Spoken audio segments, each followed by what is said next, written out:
Okay, so here's my first Ableton tutorial. And what we're going to do in this episode is go through some of my favorite features that I use all the time. First up is one of my favorite features of Ableton, which is audio to MIDI.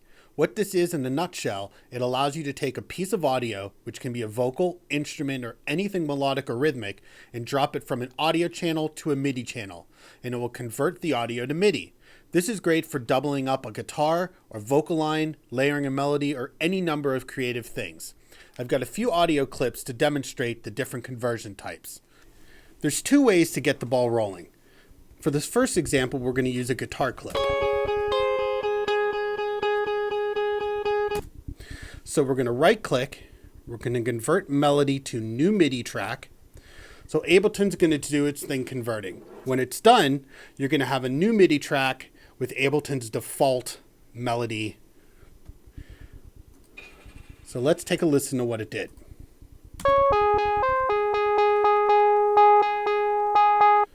So besides the fact that the sound is pretty boring and generic, it did its job. It actually converted the audio to MIDI. When you play them together, you'll see that it's pretty close. So you can go in, you can tighten it up. Obviously, you can change the sound or do whatever you want to do with that. The second way to do this is to take an audio track and actually drag it right onto another MIDI track that you already have a plugin on. So we're going to take this sound and just drag it right onto a MIDI track. And it's going to say what type you want to convert, harmony, melody, or drums. For this, melody. Ableton's going to do its thing converting, but this time instead of creating its own MIDI track, it's going to put the MIDI right on the track you selected. So let's listen.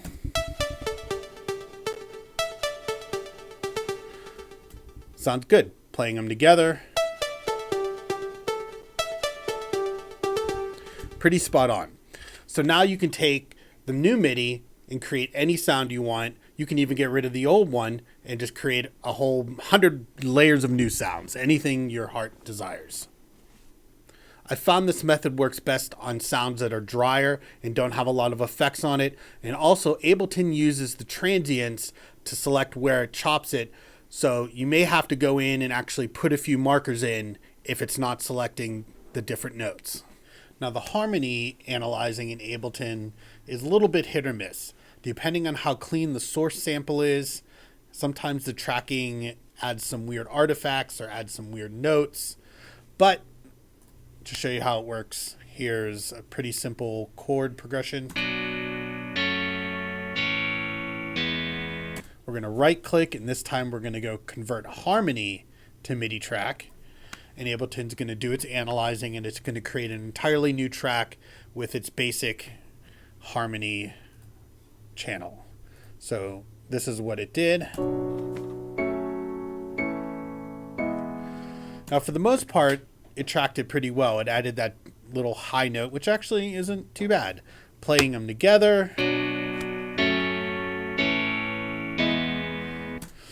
So you can, obviously go in if you want to get rid of that high note.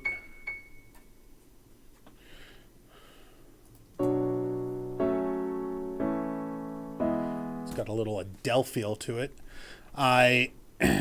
So now you have that, and you can obviously layer it, make it strings, pads, whatever you want. Converting drums in Ableton works best with a less is more source file. The fewer the elements, the better the conversion is going to be. So let's take this beatbox clip. We're going to right click, convert drums to new MIDI track. Ableton's going to analyze it and create its own default channel. Now again, with the other ones, you can create your own channel, replace the drums, do whatever you want. Let's hear what it did. Now, it did a good job, but because the source file was live and it wasn't quantized, the end result MIDI file is going to have that same timing issue. So you can go in and quantize it, leave it how it is, replace it, move notes around, whatever you want to do, playing them together. So there you have it. That's the 3 ways Ableton converts audio to MIDI.